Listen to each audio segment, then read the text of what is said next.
പൂജ പൂജ പൂജയുടെ വിഖ്യാനം എനിക്ക് മനസ്സിലാവുന്നുണ്ട്. സർ എവരിബഡി എന്ന് പറഞ്ഞാൽ ഒരുപാട് ആൾക്കാരില്ലേ, പിന്നെ എന്ത് പരിപാടിയാണിത് എന്നാണ് മുമ്പ് ചോദിക്കുന്നത്. അതെ, നിങ്ങൾ വേദന എനിക്ക് മനസ്സിലായി, നിങ്ങൾ എനിക്ക് മനസ്സിലായി. യുവർ നെയിം എവരിബഡി എവരിവൺ എന്ന് പറഞ്ഞാൽ അർത്ഥത്തിൽ ഒരുപാട് പേരുണ്ടെങ്കിൽ പോലും ഒരാളായിട്ട് ഇംഗ്ലീഷ് കൂട്ടുള്ളൂ. ഫോർ എക്സാമ്പിൾ പറഞ്ഞ ഹി ഈസ് ടയർഡ്, പറഞ്ഞ he is tired. Everybody is tired, everyone is tired. Everyone R tired എന്ന് പറയില്ല.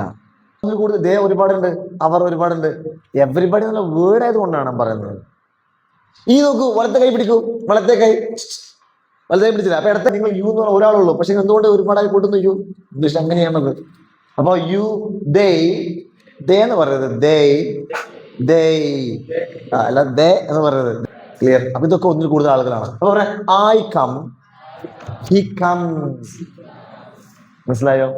U come, she comes. മനസ്സിലായോ?